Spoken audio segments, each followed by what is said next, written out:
অভিনয় কিংবা রাজনীতি, থালাপতি বিজয়ের জনপ্রিয়তা সব জায়গায় একই রকম। দক্ষিণী সিনেমার এই সুপারস্টারের কোথাও পা রাখার খবর এলেই জনস্রোতে ভরে যায় সে জায়গা। কিন্তু এইবার সেই জনস্রোতেই তার জন্য ডেকে এনেছে বড় বিপদ। সম্প্রতি তার একটি রাজনৈতিক সমাবেশে ঘটে গেছে বড় ধরনের প্রাণহানি। জানিয়ে থালাপতির বিরুদ্ধে দায়ের করা হয়েছে পুলিশি মামলা, এমনকি আশঙ্কা তৈরি হয়েছে তার বাড়িতে হামলারও। বিস্তারিত শিহাব ইসলামের ডেস্ক রিপোর্টে।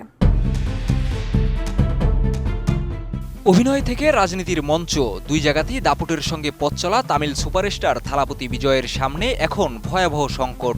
তার সাম্প্রতিক একটি রাজনৈতিক সমাবেশে পদদলিত হয়ে প্রাণ গেছে অন্তত 40 জনের। এছাড়া আহত হয়েছেন আরও শতাধিক। তামিলনাড়ুর কারুর জেলায় বিজয়ের রাজনৈতিক দল তামিলাগা ভেট্রি কাজাগাম বা টিভিকের সমাবেশে ঘটে এই মর্মান্তিক দুর্ঘটনা। প্রায় 30,000 মানুষ জড়ো হয়েছিল সেখানে। দুপুর নাগাদ বিজয়ের উপস্থিত হওয়ার কথা থাকলেও তিনি পৌঁছান প্রায় 7 ঘন্টা পরে। ততক্ষণে অতিরিক্ত ভিড় ও প্রচণ্ড গরমে অসুস্থ হয়ে পড়েন অনেকেই। বিজয় বক্তব্য শুরু করতেই ভিড়ের চাপে শুরু হয় হুড়োহুড়ি, আর সেই হুড়োহুড়ি মুহূর্তেই রূপ নেয় মৃত্যুপুরীতে। এরপরই পুলিশ এ ঘটনাকে কেন্দ্র করে নব্য রাজনীতিক বিজয় ও তার দলের শীর্ষ নেতাদের বিরুদ্ধে দায়ের করেছে ফৌজদারি মামলা। তামিলনাড়ুর একজন জ্যেষ্ঠ পুলিশ কর্মকর্তা জানিয়েছেন, তদন্ত চলছে, কেউই দায় এড়িয়ে যেতে পারবে না। মোনালিসা হেভি ফ্লো 15 পিস প্যাকেটের সাথে 8 পিসের একটি প্যাকেট একদম ফ্রি।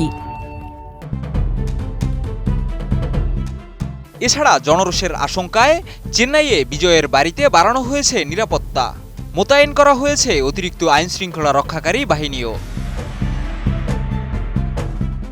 এ ঘটনার সমালোচনা করে বিরোধী দল ডিএমকের নেতা মারুধো আলাগুরাস বলেছেন, বিজয় হিট অ্যান্ড রান চালকের মতো সমাবেশ ছেড়ে পালিয়েছেন।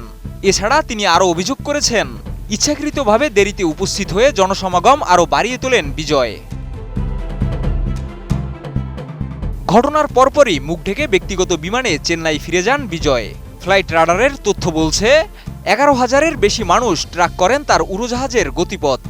তবে আজ এক বিবৃতিতে বিজয় গভীর শোক প্রকাশ করে নিহতদের পরিবারকে 20 লাখ রুপি করে ক্ষতিপূরণ দেওয়ার ঘোষণা দিয়েছেন। বিজয় বলেন, আপনাদের যে ক্ষতি হয়েছে তা কোনোভাবেই পূরণ করা সম্ভব নয়, তবে এই দুঃসময়ে আপনাদের পাশে থাকাটা আমার কর্তব্য। তবে পুষ্পা সিনেমা প্রচারের প্রাণহানির ঘটনার উদাহরণ টেনে আল্লু অর্জুনের মতো থালাপতিরও গ্রেপ্তারের দাবি তুলেছে অনেকেই। 2026 সালের তামিলনাড়ু বিধানসভা নির্বাচনকে সামনে রেখে রাজনীতিতে অভিষেকেই বড় ধাক্কা খেলেন থালাপতি বিজয়।